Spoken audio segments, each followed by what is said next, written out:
Department of English, Government Arts College for Men, Nandanam, for giving me this opportunity to speak.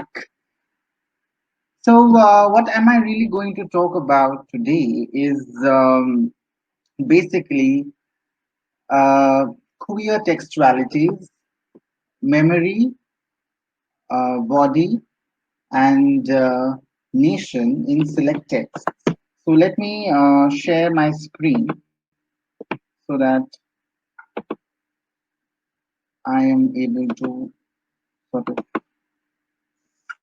get this started.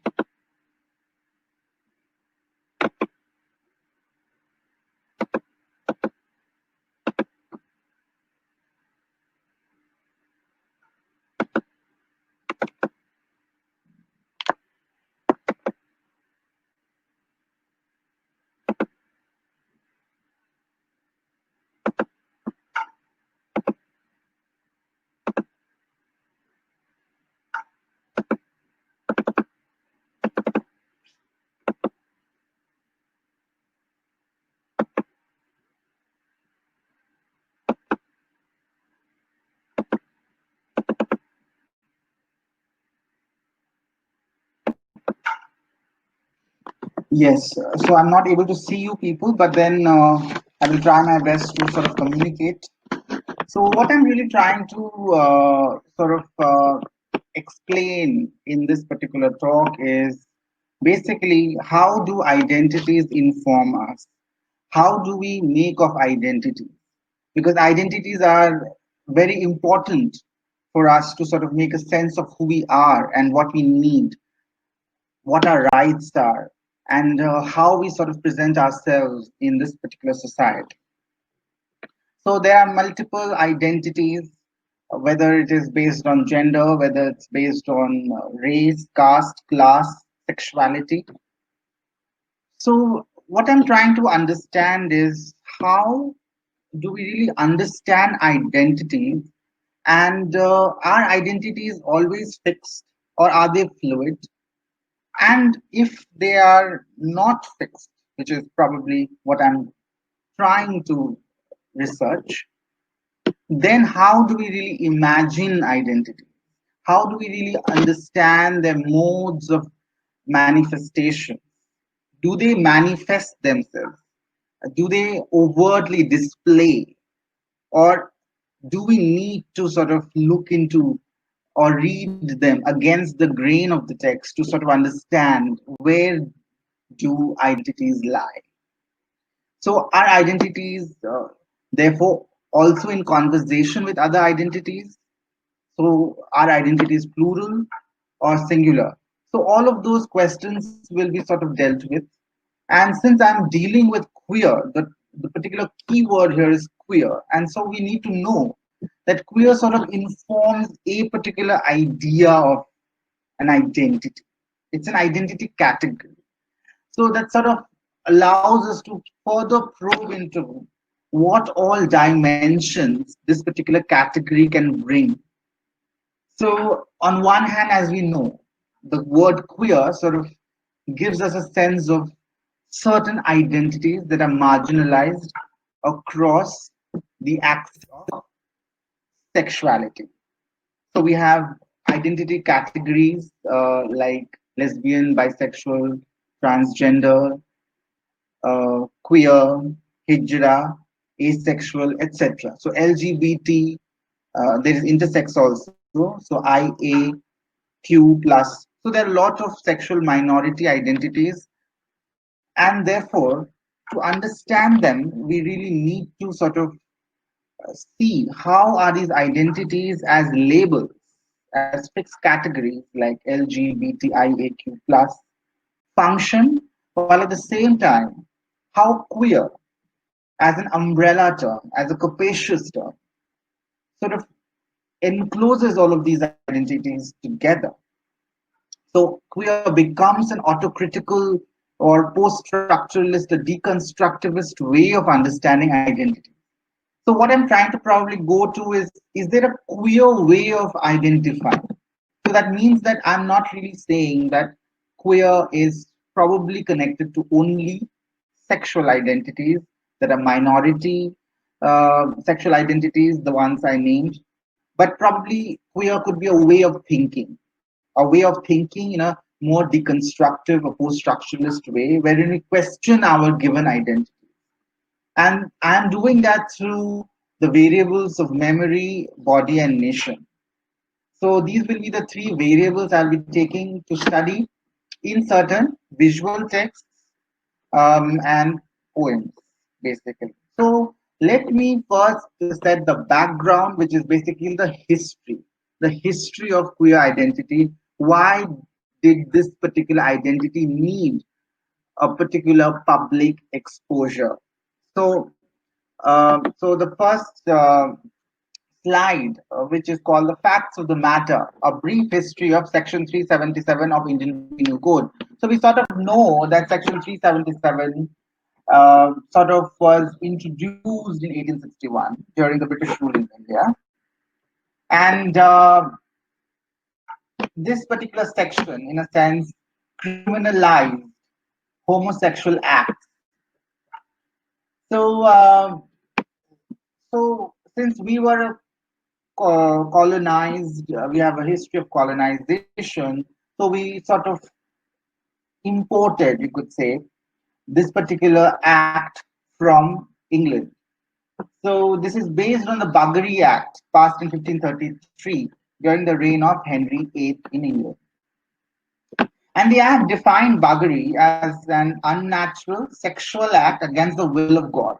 So we must also sort of understand that buggery was also known as sodomy, and sodomy sort of comes from the word Sodom and the particular biblical reference to Sodom and Gomorrah, and therefore this particular act is basically sinful. So, in a constitutional frame of reference, sinful is not usually used because sinful refers to a particular structure of understanding with respect to religion. So, sin means that you've committed an act against the will of God. So, why was it wrong, or why was it constitutionally punishable, is not something this act really defines. So this act is limited with respect to the church-based idea of morality. Okay, so so the UK repealed buggery laws in 1967. However, legal statutes of erstwhile colonized countries like India retained the act named as Section 377. So we repealed this act only in the year 2018. That is very recent. So what I'm really trying to understand is, what do we really mean by buggery laws? So what is it really trying to do? Is it trying to create a homosexual subject? Or is it trying to sort of create some sort of a gray area between what a homosexual does and what a homosexual is? So basically, I'm trying to understand: is it an act or is it an identity? Because if it's an act, which is then we really have it very difficult to sort of understand who is in homosexual, and I'm going to go in there to sort of understand that, because buggery laws were also used by the government to sort of confiscate the possessions of sodomites, because the ones who were caught, doing this unnatural sexual act or reported as doing so, were also, in a state of victimhood with respect to the powerful forces then, and the government basically sort of confiscated their properties and did not give it to the next kin. So, many priests and monks also had to give up their lands when they were caught, because of this particular act. And sort of, it is believed that King Henry VIII sort of took advantage of this act to criminalize a particular, kind of people, or, a act that people sort of did. So this sort of a law, therefore, was used as an instrument to criminalize a particular population. So, so the sodomy laws, what does it really say? The offenders being hereof convicted by verdict, confession, or outlawry, shall suffer such pains of death and losses and penalties of their good chattels, debt land,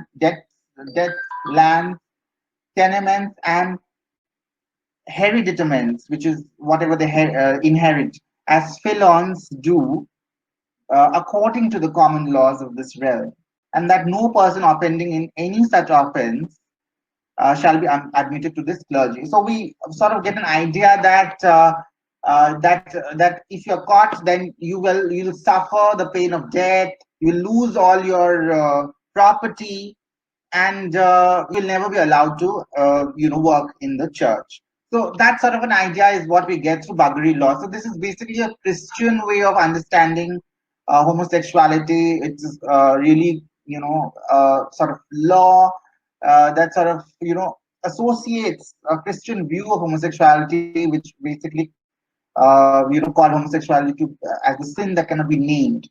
So there is no very direct sort of understanding of who this homosexual subject is. So what is Section 377? So let us understand that. So it is basically called unnatural offenses. So first of all, what are unnatural offenses? Whoever voluntarily has carnal intercourse against the order of nature with any man, woman, or animal shall be punished for imprisonment for life, or for imprisonment of either description for a term which may extend to 10 years, and shall so be liable to fine.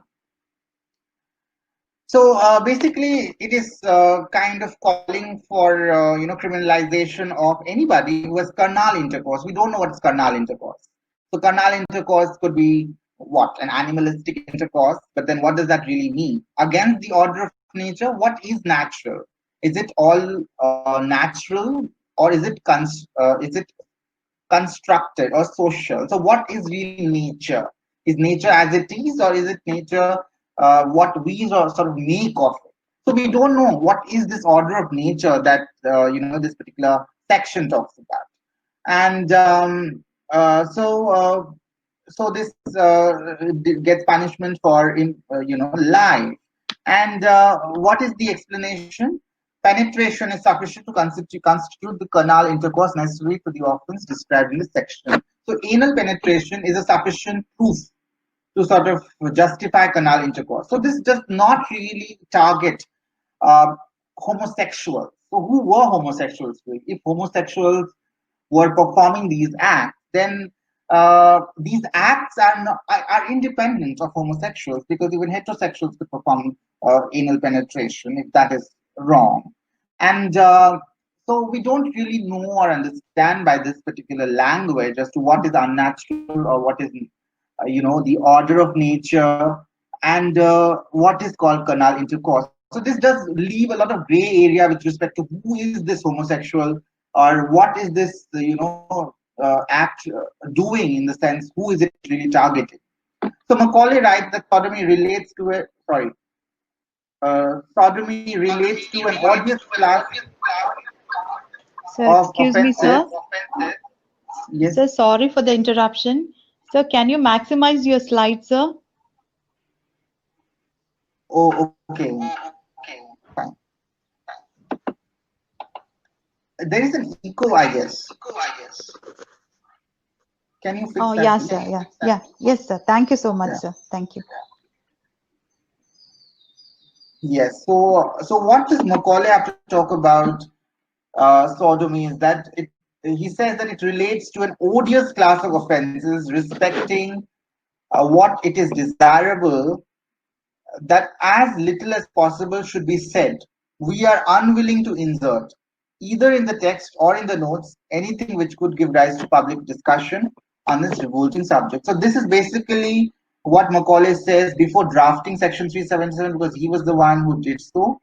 So there is a complete suspension of agency with respect to questioning or further discussing what this means. So this particular area is completely left in gray, because there is no really a public open discussion with respect to this particular section. So that means that it really does not give a clear indication as to who is it really targeting.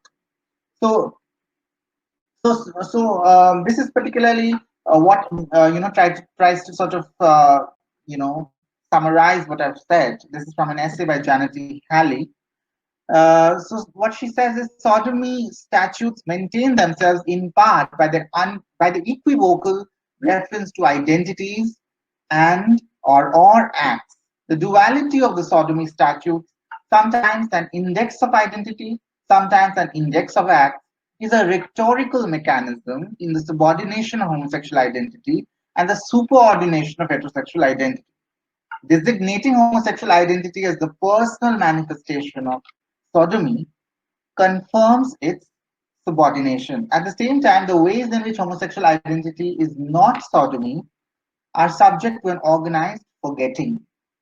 And heterosexual identity becomes superordinate not because it is absolutely immune, but because it is intermittently and provisionally immune from regulation under the sodomy statutes. So, this instability can be a source of rhetorical and political power. For the designation heterosexual, the instability of sodomy along the parallel registers of act and identity generates a form of self-interestedness that is also a fragile and fearfully to be maintained identity. So this sort of an act gives power and leverage to the regulatory mechanisms to sort of police homosexuals or homosexual acts.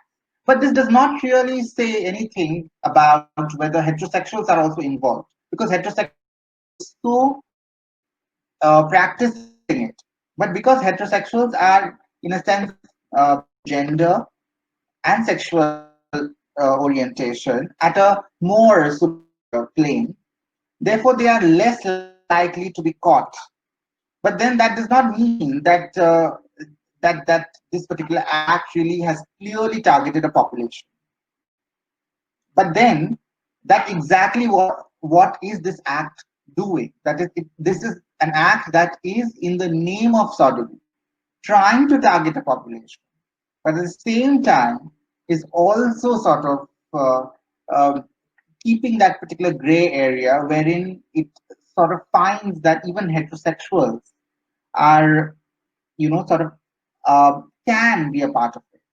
So identity, therefore, as a heterosexual or homosexual, as binary forms, is very difficult to sort of understand through this particular act, because it does not really categorize these identities through binaries, but sort of brings both of these identities sort of as crossing one another. So that sort of further complicates the idea of identity itself. So Daniel C. Richmond says this is not a case about only homosexuals. All sorts of people do this kind of thing. So to take it further, so Jonathan Goldberg in this book called Sodometry says sodomy is not so much a set of forbidden acts as the performance of those undefined acts or the accusation of their performance by those who threaten social stability, heretics, spies, traitors. So those who threaten social stability, the hierarchy of gendered norms, the hierarchy of normative gendered and sexual norms, those were the people whom this particular act sort of targeted. But this act also sort of, is also a set of forbidden acts as a performance. Because this act does not really pin down an identity, but sort of performs in a way that identity itself is destabilized by the act of sodomy, by the act of crossing a particular moral bar. So 16th century men in England accused of sodomy were still encouraged to confess their sins to the church.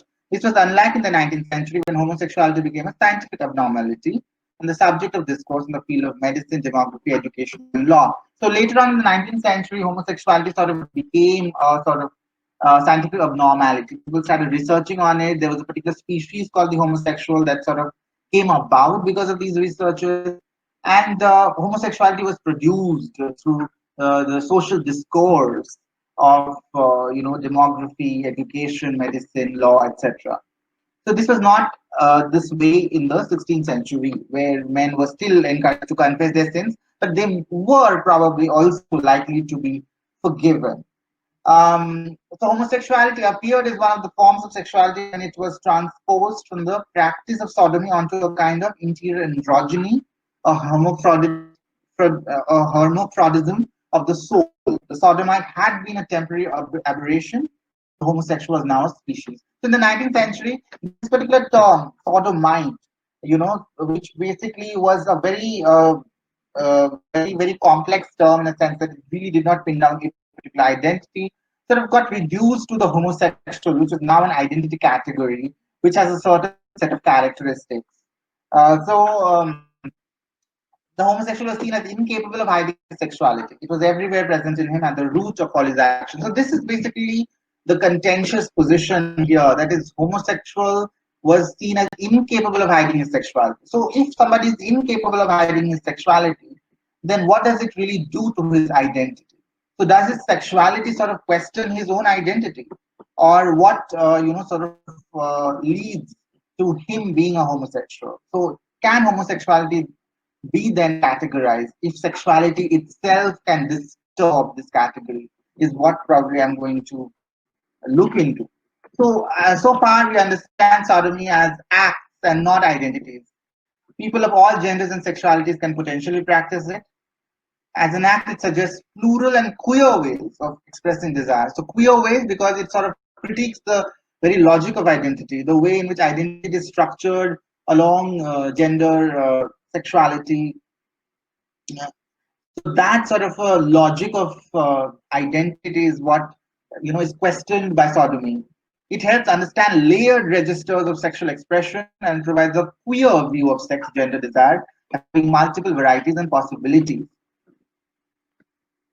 So we really need to then, look at sex, gender, desire not from a heteronormative way, but probably from a more queer perspective. And because it is always open, always not a fixed category. So sex, gender, desires are not fixed. They are always opening up to other conversations and morphing, changing, mutating with respect to how it's understood and in what context.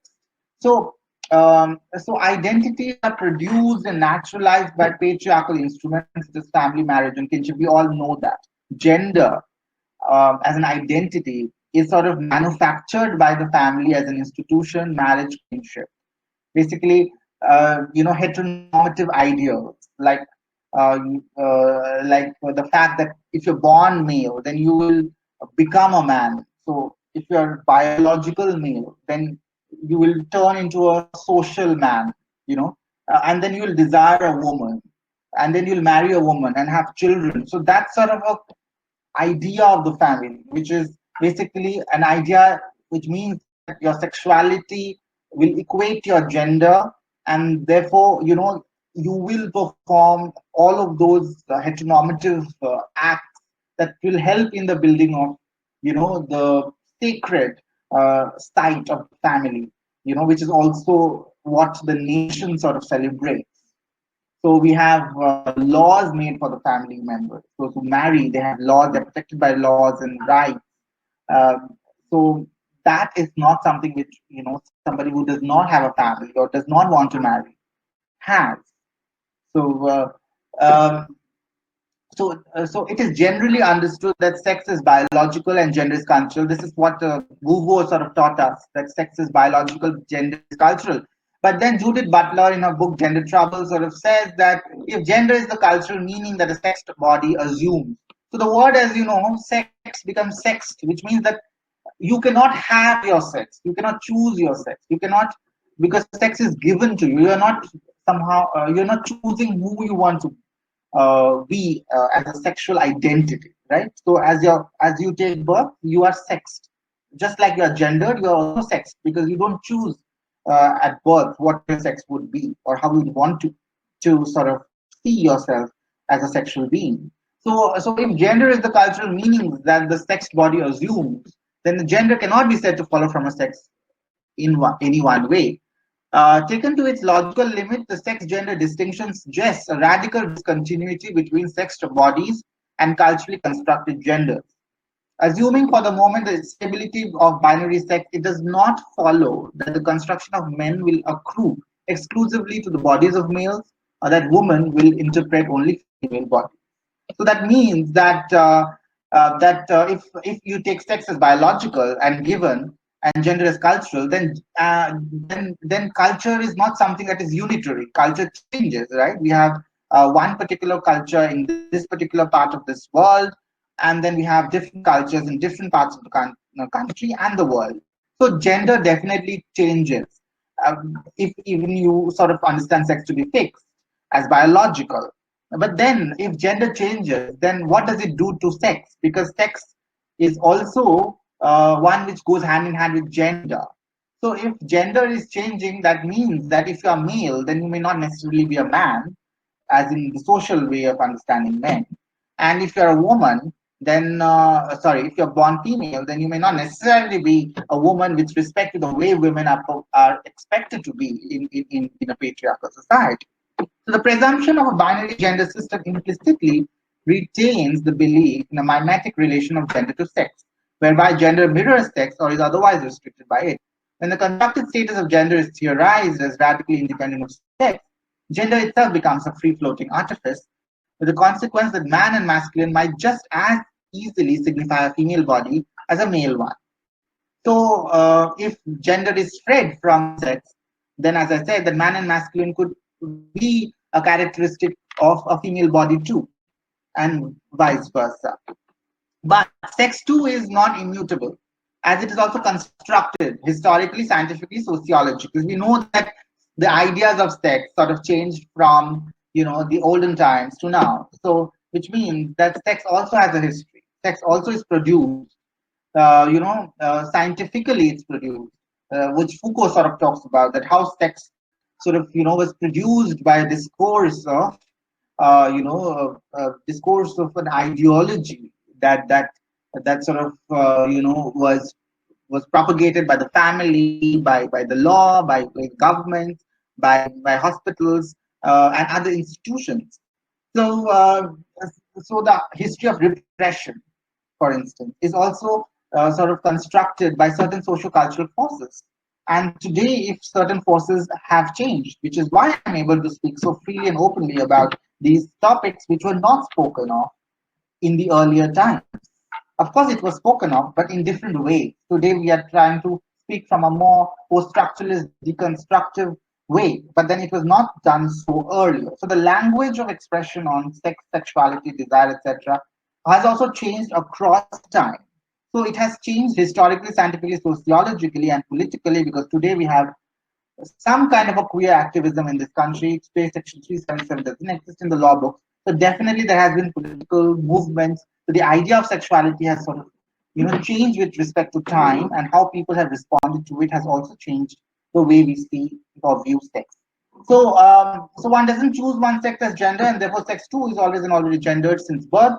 Since both sex and gender are constructs, they behave in ways that do not always follow the heteronormative order of sex, gender, and desire, which means that a male may not necessarily become a man in the traditional heteronormative ways.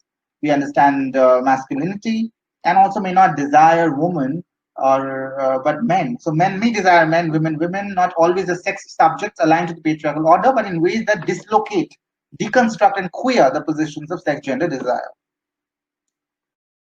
These are two important pictures that I'm sort of associating with this slide, and this sort of tries to sort of further my question as to if, going back to the earlier slide, if queer is dislocating the position of genders, then queer is sort of trying to say that there is no heteronormative alignment of sex, gender, desire in all cases, then is it also trying to sort of confirm a kind of an identity which is non-heteronormative? Is it trying to sort of solidify an identity called the queer identity, or is it trying to sort of question heteronormativity as a particular structure that sort of leads to particular identities, and leaving it out in the open to sort of a freer way in which sex, gender, sexuality can sort of come together? So is it is it so what I'm really trying to say is queer an identity, or is queer a more fluid and freer way to sort of question identity?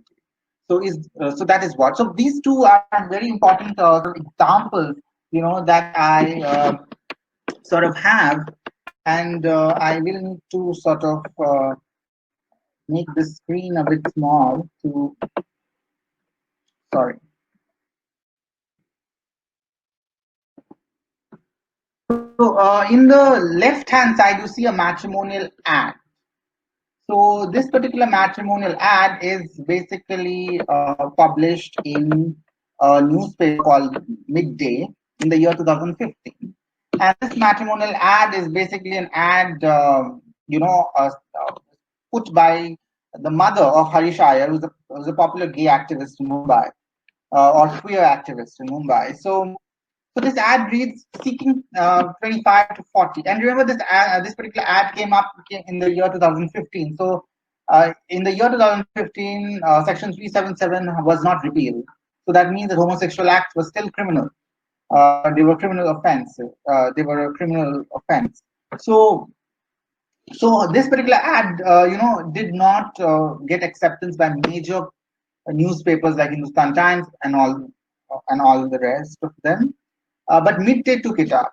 So they did not accept this particular ad because this ad was sort of not constitutionally valid, because in a way that, of course, homosexuality was criminal offense. I mean, homosexual acts were criminal offense. So therefore, it was also criminal to sort of publish this ad, which is why many newspapers did not accept. But Midday did. And this ad reads seeking 25 to 40 well placed, animal loving, vegetarian groom for my son who works with an NGO caste Nobar, though Iyer preferred. Um, so this last part, though Iyer preferred, was sort of, did sort of raise a furor among many sections of the queer community, and everybody was starting to talk about how can somebody who calls himself queer can also have a caste identity. So if queer is about dislocating identity, then how can it also solidify an identity? How can it also consolidate an identity? That was the question. Because caste is also related to how we understand our social relations. So we know that heterosexuality is also built on a particular caste framework. So there are people who will marry with certain caste combinations and will not marry with certain caste combinations. And caste is also deeply patriarchal and at the same time misogynist. So how can all of these categories that the caste category inhabits, and this is something which heterosexuality has celebrated in a way, um, is should be imitated by a person who calls himself queer. So that was basically the thing. But then this happened because this particular ad sort of uh, gives us a sort of insight into how queerness needs to be constantly criticized. So queerness needs to be constantly subject to its inherent biases for particular identities, while seeking sort of a liberation from certain other identities. So maybe if Harish Iyer has sort of questioned heteronormativity and not chosen to marry a woman, but he has definitely not questioned his caste identity and still wants to marry somebody from his caste. The next picture towards the right, you have Duti Chand, who basically was not allowed to run in the Olympics. So in the year 2014, this particular article was published in New York Times. So she was not allowed by the Athletics Federation of India from participating in the Olympics because of her testosterone levels. So here we see Duti Chand sort of fighting for the body she was born with. So she says that I'm a woman, I'm comfortable as a woman, but then my womanhood is decided by my testosterone level. So that testosterone level, which itself is a very fluid hormonal characteristic, sort of defines and decides her sexuality as a woman. So she is not allowed to run because she's not woman enough. So the category of sex, therefore, sort of disrupts this very gendered notion of who is a woman. So, and that we see in the way Duty Chand sort of faced discrimination and oppression, from the Olympics associations. So, moving quickly to the next slide, I'm not going to take this because I've already sort of discussed about Harish Iyer and the problematic ad that his mother sort of put. So, so next is this very question of what is queer. So what is queer really doing to us? What is so what is really queer? I mean, that's what the question is probably. So this is basically from Eve Sedgwick's book Tendencies. So she writes. That's one of the things that queer can refer to. The open mesh of possibilities, gaps, overlaps, dissonances, and resonances, lapse and excesses of meaning, when the constituent elements of anyone's gender, of anyone's sexuality aren't made to signify monolithically. So there is no one monolithic expression of gender or sexuality that can constitute queer. So the experimental, linguistic, epistemological, representational, political adventures attaching to the very many of us who may at times be moved to describe ourselves as pushy femmes, radical fairies, fantastics, drags, clones, leatherfolk, ladies in tuxedos, feminist women, or feminist men, masturbators, bulldaggers, divas, snap, queens, butch bottoms, storytellers, transsexuals, aunties, wannabes, lesbian identified men, or lesbians who sleep with men, or people able to relish, learn from, and or identify with such. So this is such a very sort of distinction with respect to the kind of field of queerness, or from heteronormative ideas of gender, sexuality, and desire. So basically, she's trying to say that queerness actually accommodates a variety of sexual expressions, a variety of gender expressions, and it cannot be reduced to some monolithic identity.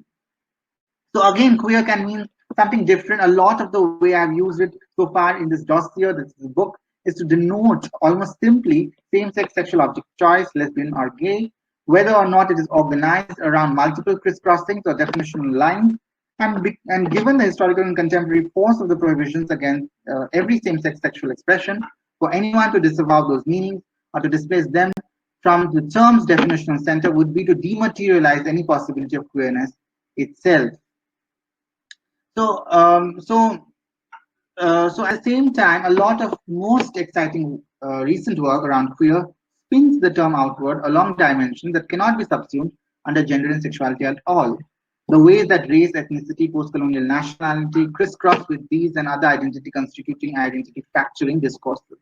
So queerness is sort of intersecting with many other identities.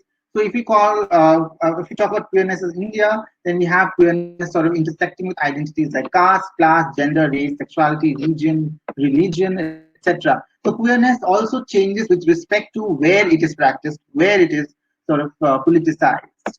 Um, so this is again by Lee Edelman. Queer must insist on disturbing or queering, on queering social organization as such, on disturbing, therefore, and on queering ourselves and our investment in such organization. So queer must disturb any socially hierarchized notions of identity. So for queerness can never define an identity. It can only disturb one. So queerness does not define an identity, it disturbs one. And so the burden of queerness is to be located less in the assertion of an oppositional political identity, such as, you are straight, I'm queer, instead of that oppositional identity, than in opposition to politics as a governing fantasy of realizing in an always indefinite future imaginary identities foreclosed by a constituted subjection to the signifier.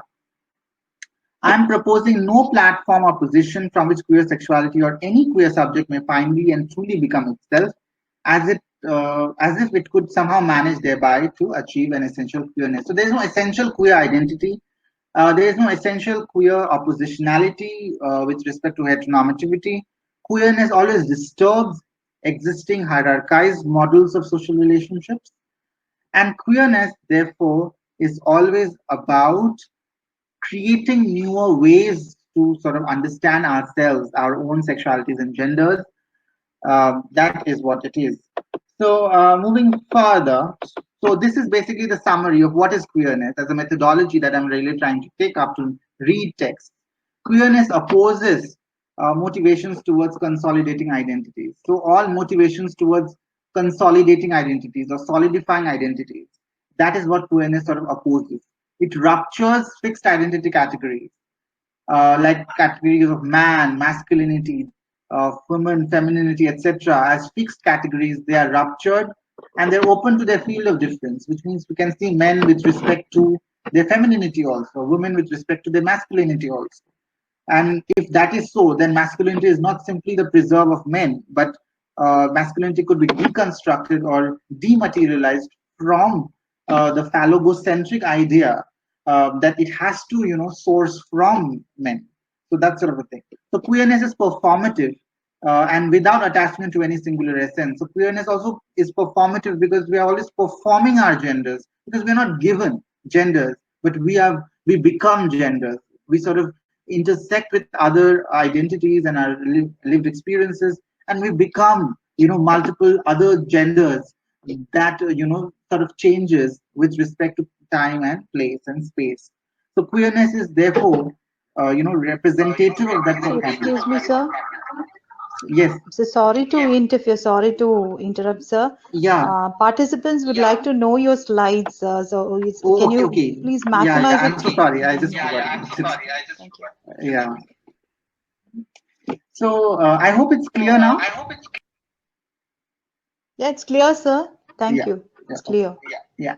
So queerness is performative and does not attach to any singular essence. It need not necessarily originate through queer identified bodies. So people might say that okay, queerness is all about LGBTIQA, LGBTHIQA plus. No, it's not. It's also about people who are constantly questioning, ideas of gender in heterosexual relationships too. Certain set ideas of what a wife should do, how she should behave with her husband, or how the husband should behave with wife. All of those very set ideas about gender that is also codified in many of our religious texts and also codified in the kind of popular cultural representations that we see in our films or in the serials, etc. So that sort of codified gender identities in heterosexual relationships also can be queered. you know so it offers us modes of reading, thinking, and imagining the world. So different modes, plural modes, multiple modes. That is what queerness is all about. Multiplicity. So now I'm going to a poem by Amir Khusro. So this particular poem is sort of suggestive of that multiplicity which I'm talking about. And when I say multiplicity, I'm not really taking up one particular category or two categories. I don't know what these categories are really. But these categories sort of come about when we sort of read the text. So let's read this particular poem, try to understand what are the multiplicities we are trying to sort of get from here. So this is a poem on Delhi. Delhi, oh, it's unadorned, beloveds. So those who don't know, Amir Khusro was an Urdu poet uh, in the modern period of India, and this was written in Urdu, but it's been translated in English. So here it goes. Delhi, oh, its unadorned beloveds wear turbans, but their tresses are loose. They openly kill with their pride, though they drink liquor in secret. The Muslims have become sun worshippers because of these simple, sprightly Hindu boys. I am desolate and intoxicated because of these pure Hindu boys, tied up in their locks. Khusro is like a dog with a collar. So in this poem, we kind of see that Muslim, Hindu, the kind of categories of oppositionality that our modern discourses have sort of brought up, and this discourse is historical. It's right from the partition, and it goes right from times probably immemorial. But of course, the partition sort of laid the bedrock of Hindu-Muslim divide, and how this particular poem sort of questions that religious oppositional divide. It questions how Muslims are sun worshippers and Hindus are liquor drinkers, and and how desire sort of crosses heteronormativity or heteronormative notions, by sort of a boy falling in love with another boy, a male desiring another man, that sort of a thing. And and and, and we see that sort of a space like Delhi that we know as the national capital, where all the functions that happen are official, you know, a very important capital of commerce, of trade, probably of business meetings. But this particular Delhi is also a space where there's love, there's desire, there's crossing of identities, there's religious syncretism, and that is what basically this poem sort of brings up. And so, but then what's most important is also the way Urdu sort of works, you know, as a language of multiplicity, as a language that brings the differences of religion into a particular whole. So Madhi Menon writes in her essays on partition. Since Urdu names not a language specific to time, place, and people, but an amalgamated set of tongues that moves across all these borders, as Muhammad Hussain Azad eloquently describes the language that first made an appearance in the Delhi Sultanate of the 13th and 14th century. The tree of Urdu grew in the soil of Sanskrit and Braj Bhasha and flourished in the breezes of Persian. No one knows quite when Urdu first started, but the Sufi poet Amir Khusro is most often acknowledged as its progenitor, except the language in which Khusro wrote was not called Urdu. That name was an invention of the 19th century, when one of the outcomes of British rule was the growing divide between Hindus and Muslims. So we see that Urdu itself is not a language that's pure, it's or clean or sacred. Urdu is a language that is born out of Sanskrit, born out of Braj Bhasha, and born out of the breezes of Persian, which crosses our national boundaries. So Urdu, as a language of pluralities, sort of trying to define a particular expression in a very, very politically charged space like Delhi, itself shows how it can disrupt these hierarchies of power. So this is another quote which I'll not probably read. This is also something that suggests of syncretism of Urdu, which basically cuts lines of community, religion, class, region, nation. So which is basically identified by Muslims and Hindus alike, because both of them speak. If you go to Punjab, there are influences of Punjabi, Urdu, Hindi, etc. So Urdu is basically a boli, a way we speak, and how it sort of intersects with other bolis or languages, and sort of makes it more and more rich.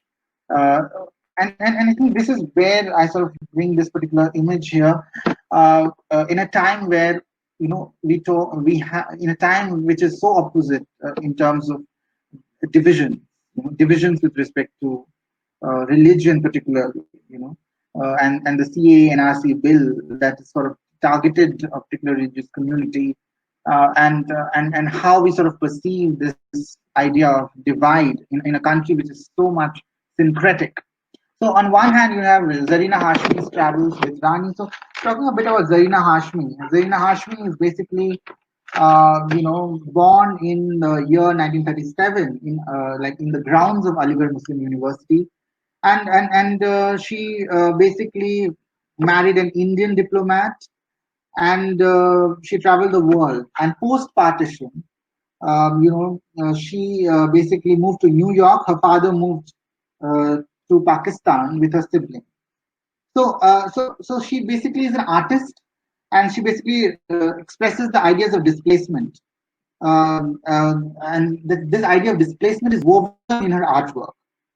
So on the left hand side, you see that particular displacement, and the lines that you see. These lines are basically lines that do not signify a particular national boundary. They do not signify a particular boundary of any fixed entity. Uh, but these lines basically talk about her journeys with Rani, her sister, um, upon whose death she makes this artwork. So these lines that you see on the left hand side, these lines are those travels that she did with her sister, and on the background you have the Urdu calligraphy. So sort of, so maps are melting. The map is melting into abstract shapes. So this is not the map of India. This is the map of memory. This is the map of love, of belonging. So and this particular map that evokes memory, sort of, also can be contrasted with the other picture that you see, when Allahabad was changed to Prayagraj, when Yogi Adityanath said that we have to revive our 500-year-old history, where Prayagraj, where, the Triveni Sangam happened, the sort of meeting point of rivers. He says that Rig Veda, Mahabharata, and Ramayana talk about Prayagraj. So this is a historical space. It's a historical place. So we have to revive that 500-year-old culture and civilization. But then, what is it doing at this time is, by or in the name of reviving this particular, culture or civilization that he calls, he is trying to erase a particular history. He is trying to erase a particular past, which one cannot really overlook. So these two are, very, very striking pictures. On one hand, we have the map of memory, of belonging, of love, of intimacy, and on the other hand, we have the map that is the institutional map, the religious, statist, ideological map, an ideological map that sort of has a particular symbolic, influence in the way we think about minorities, religious minorities in this particular country. So on one hand, we have, a focus or shift to identify, that is, Allahabad becoming Prayagraj, fixing identities, fixing, ideas about nation, about who deserves to be in this nation, who does not, probably what this nation means and to whom. And on the other hand, we have a very fluid and abstract map of journeys that are set out, or made through love, through bonding, through belonging. And these belonging cuts across the divides between Hindu and Muslim and all that. Um, so that is what Madhvi Menon is also talking about in this particular essay. Geopolitical partitions work on the same principle as sexual, gendered, racial, and ethnic partitions.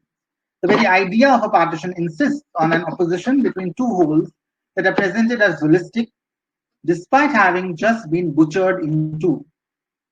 Indeed, partition between India and Pakistan assumed the separation of poetic desires, sexual longings, quotidian cooking, and diverse religions that had extended across both sides of the border. Even more, it assumed that these newly separated particulars justify the formation of new states. Suddenly, and in strange twists, the two strands of a double helix were forced apart with great violence, and each strand proclaimed itself an identity that was oppositionally supreme over the other.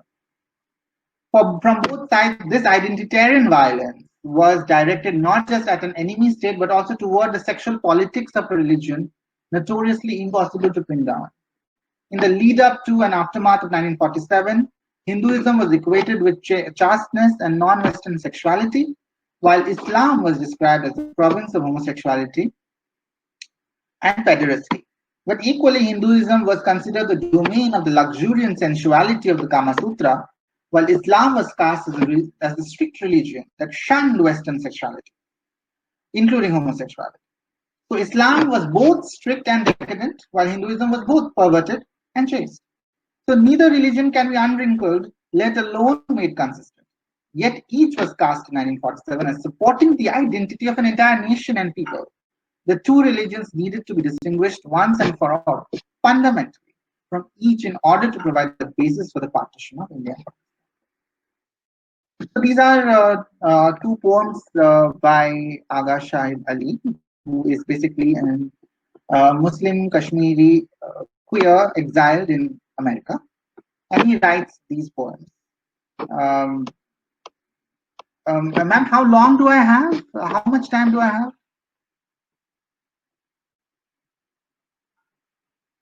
Rupna, ma'am? Okay, so we can read in Can these you hear me poems. now, sir? Yes, yes, ma'am. Can you hear me, sir? Yes. Sir, you can continue, sir, for 5 to 10 minutes. Okay. Okay. I have a few more slides. I'll try to wrap up as early as possible. Okay, sir. Okay. So this particular poem on the left hand side is postcard from Kashmir.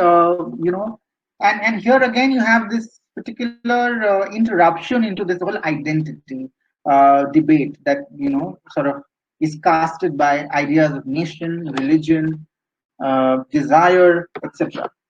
So Kashmir shrinks into my mailbox, my home, a neat 4 by 6 inches. I always loved neatness. Now I hold the half-inch Himalayas in my hand. This is home, and this the closest I'll ever be to home. When I return, the colors won't be so brilliant. The Jhelam's waters so clean or so ultramarine. My love so overexposed, and my memory will be a little out of focus. In it, a giant negative black and white, still undeveloped.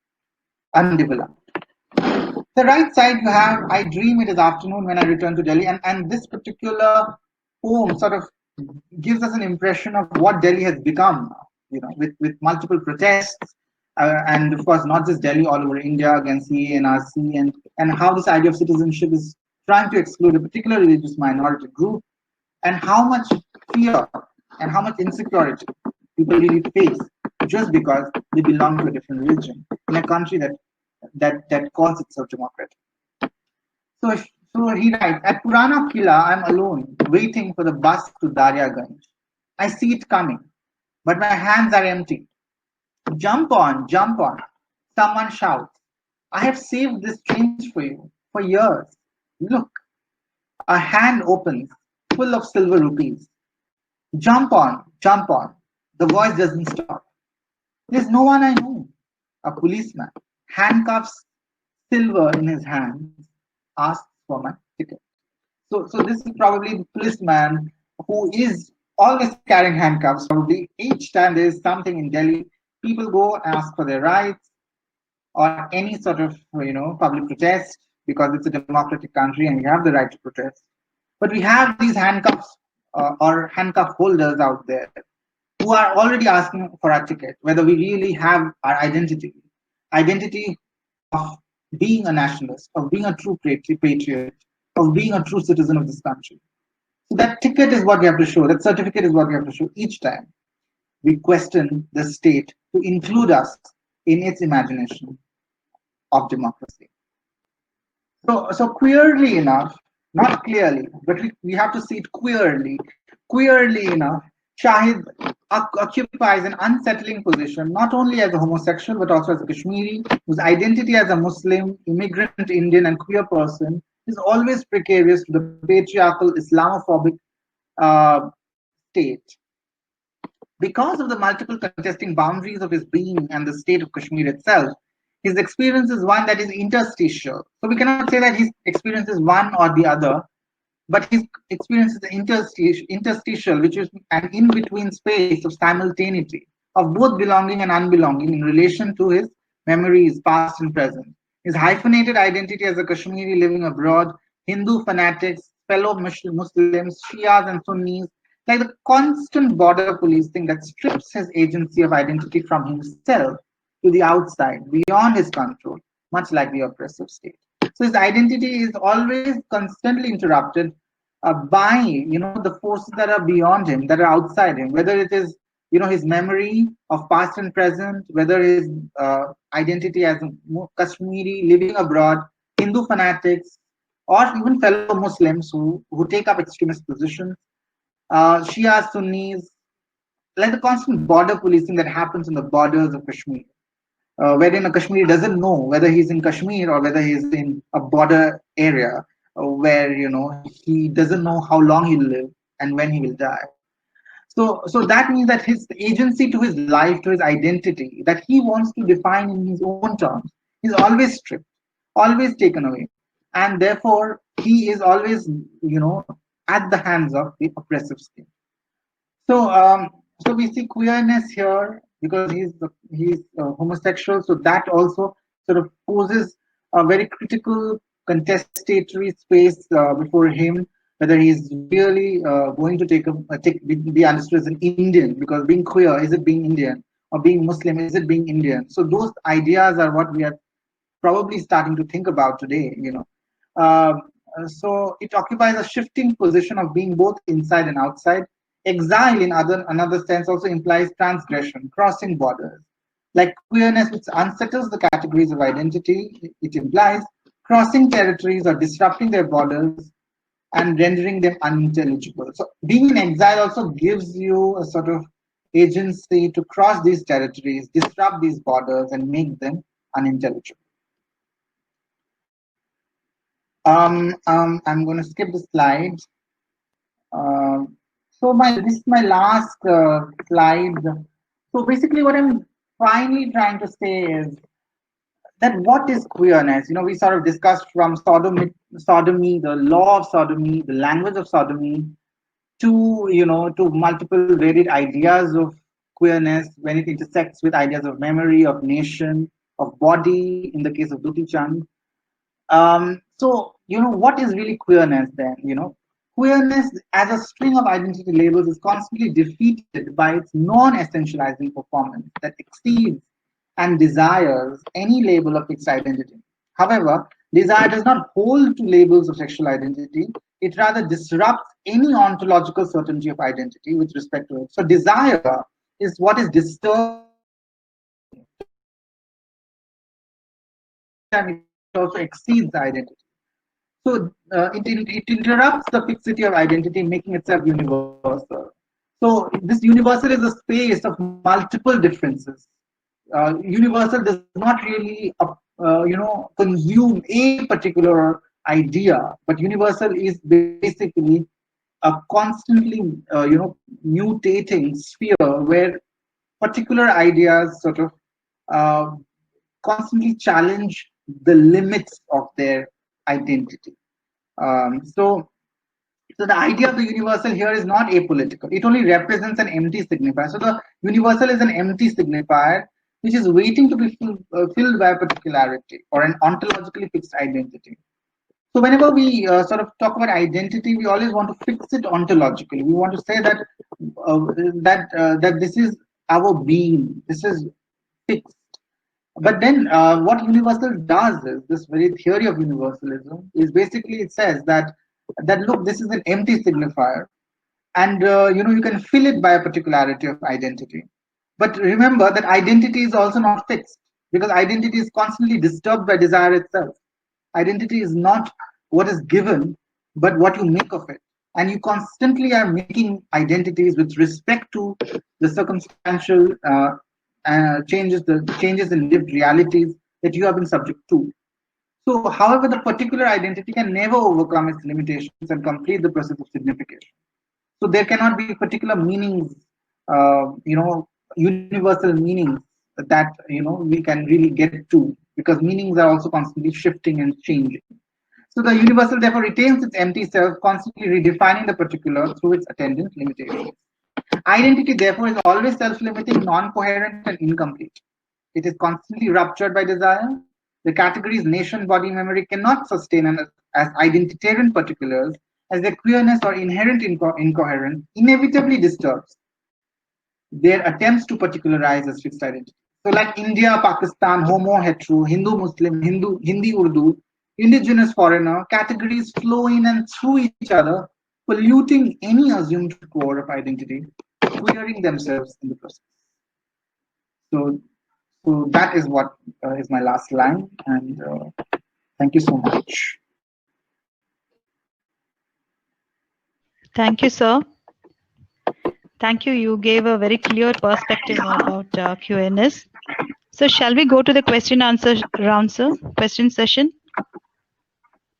Yes, sure, sure. Thank you, sir. So Ranjani Priya would like to know, do genes account for the same sex behavioral pattern?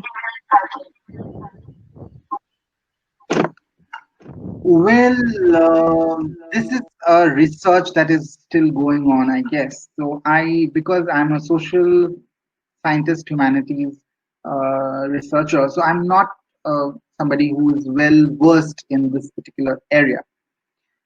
But then I can always, sort of add my own perspective to it, which is that biology is definitely a factor that plays into, homosexuality.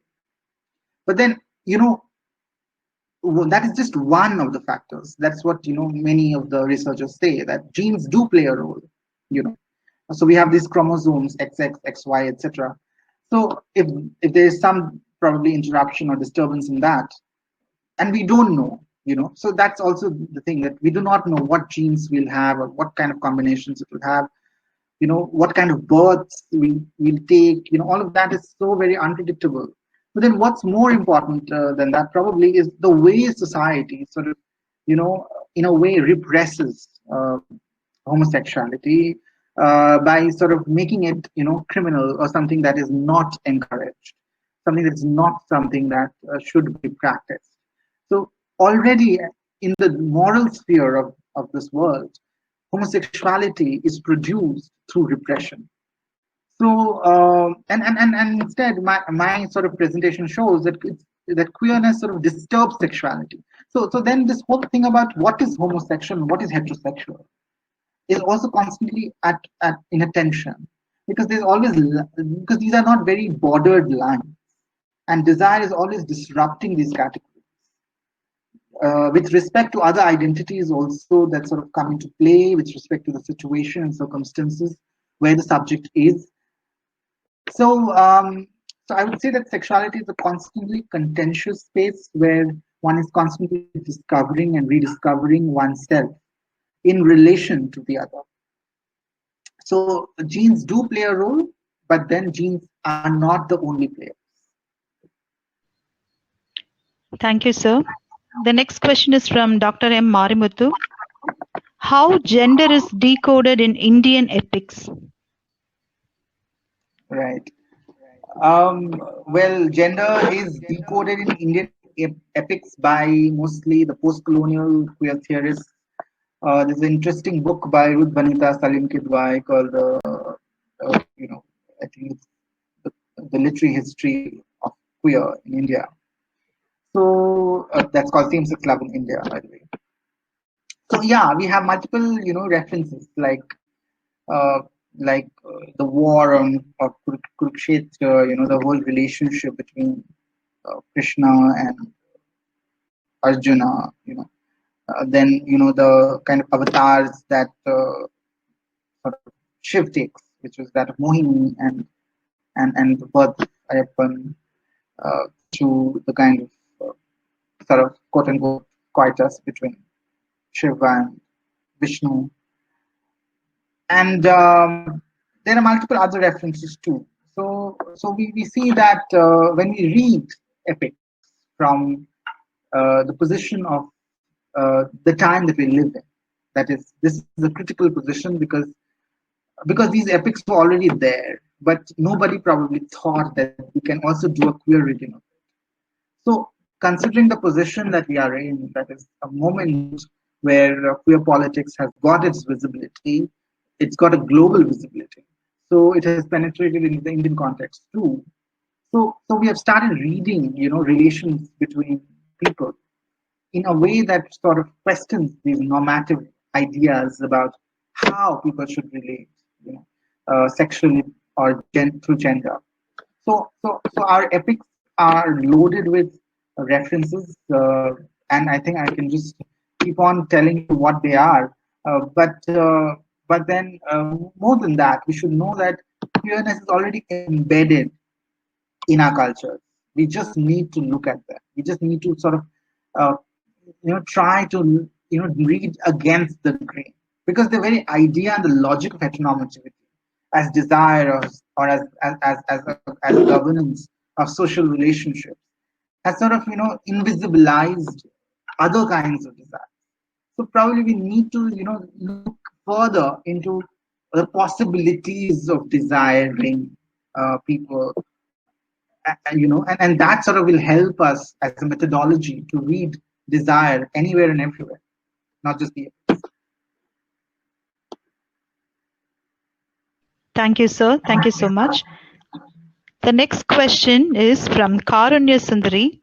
The question is, what role does activism play within literary representation of queer?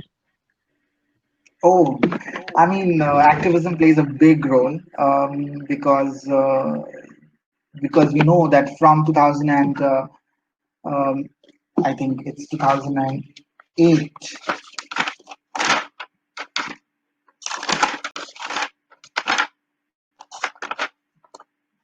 So from 2009, to 2018. So it's a very long drawn legal battle that many people really sort of uh, did, and finally we don't have section 377 currently in our legal books, and we have got privacy as a law, which means that it's a very important law because it sort of gives the right to one's own private space, in the sense that one can desire who one wants to desire. Nobody's out there to peep into your bedroom. So these are rights that have been acquired through years of activism, and this activism has really happened in multiple levels. But what happens most of the times is that we only see legal activism because these are the people who are very well connected. They are the ones who are very well established with respect to financials and all of that, and they can file cases. But then we have activism going on even in our rural areas, even in smaller urban pockets. There are multiple NGOs, a lot of self-help groups, smaller associations of queer people who are still fighting. And queer is a broad category. It has got multiple people, multiple layers of differences: class, caste, region, religion, race. So all of this also has its own complexity. So activism is the way forward. Activism is what will help us question these heteronormative gendered codes that have invisibilized desires that have been here since time immemorial. So, activism is the way to question social symbolic. The symbolic order of desire, the symbolic order of gender, the symbolic order of sexuality. So, and activism can be done through multiple ways. It can be done through writing books. It can be done through legal interventions. It can be done through participating even in pride marches, or or being a part of these groups as allies, and not just thinking as one is separate from the other. It's not that. It's not a binary between straight and queer. It's more of a solidarity against patriarchy, against heteronormativity, which sort of dictates how we should live our lives. You know. Thank you, sir. There are few participants would like you to suggest some books for further reading on this topic, sir. Oh yes, great. I would love to give you a list of books, but then I will mail you because it's a long list, and it would be great if you could just give me their email IDs, or rather they can write to me. I'll just put my email ID here somewhere in chat box, and and they can write to me. I'm not able to see the chat box.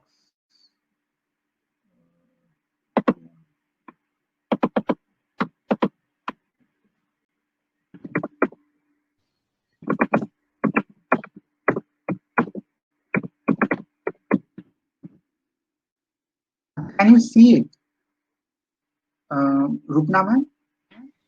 No, sir. No, sir. Oh, Sir, you okay. can send it to us. We'll post it in the group, sir. Okay. So I'll mail it to you. I'll mail all the books resources to you, and you can maybe pass it on to them. Okay, sir. Is that possible? Yes, sir. Okay, we'll do that, sir.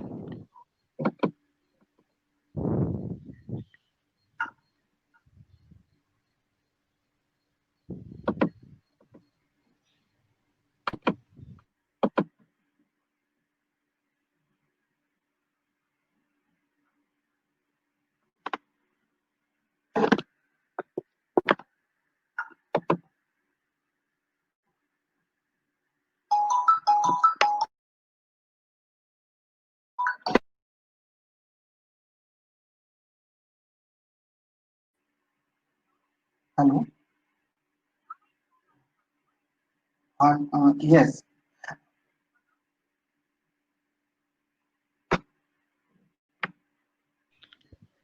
Sir, we have posted your mail ID in the group, sir, in the chat box. Okay. We Okay. have posted it already. Okay. Thank you so much. Thank you, sir.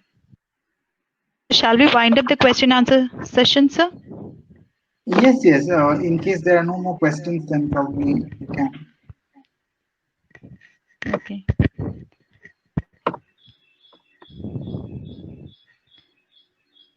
Okay, sir, we have just come to the end of the session. On behalf of the Department of English, Government Arts College for Men, Nandanam, I extend my heartfelt thanks to Mr. Anup Sharma, who has given us a very deep insight on queer theories.